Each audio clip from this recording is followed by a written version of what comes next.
Topic है stock का मौलिक विश्लेषण यानी फंडामेंटल एनालिसिस।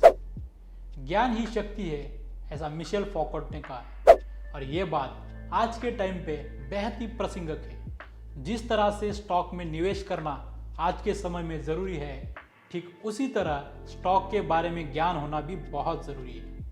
अगर हमें स्टॉक मार्केट को समझना है और निवेश करना है तो इसके लिए हमें अपने विश्लेषण पर ही विश्वास करना पड़ेगा और ये विश्लेषण या तो हम खुद कर सकते हैं या फिर दलाल हमारे लिए कर सकते हैं। लेकिन बिना विश्लेषण के स्टॉक में निवेश करना ठीक वैसा ही है जैसा बिना क्रिकेटिंग किट के क्रिकेट खेलना। स्टॉक को एनालिसिस करने के दो तरीके हैं, एक फंडामेंटल और दूसरा टेक्निकल।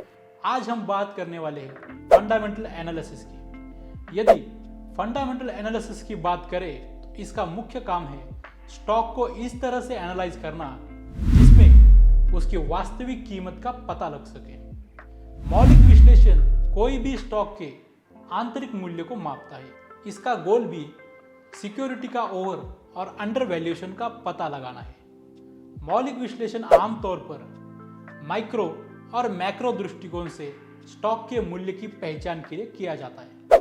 विश्लेषक आमतौर पर कुछ कुल मिलाकर अर्थव्यवस्था, विशिष्ट उद्योग की ताकत और प्राथमिक स्टॉक इश्यू करने वाली कंपनी की वित्तीय प्रदर्शन इसी ऑर्डर में मार्केट को स्टडी करते हैं।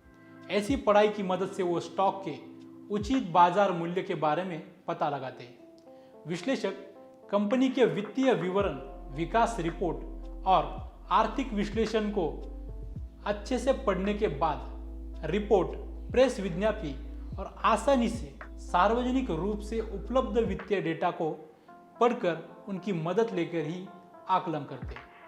यह विश्लेषण निवेशकों को ध्यान में रखकर किया जाता है और इसका लक्ष्य दीर्घकालिक वित्तीय मैक्सिमाइजेशन पे ही होता है।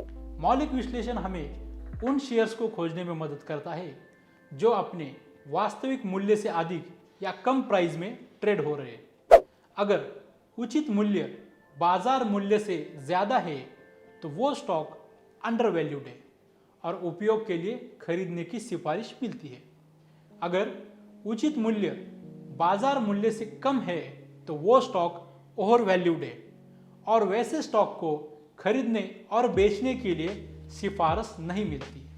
वही मौलिक विश्लेषण और तकनीकी विश्लेषण स्टॉक के ऐतिहासिक मूल्य को अध्ययन करके हमें अल्पकालिक भविष्य के ट्रेड की समझ दे सकते हैं। तो मित्रों, मिलते हैं अगले वीडियो में एक नए टॉपिक के साथ। धन्यवाद।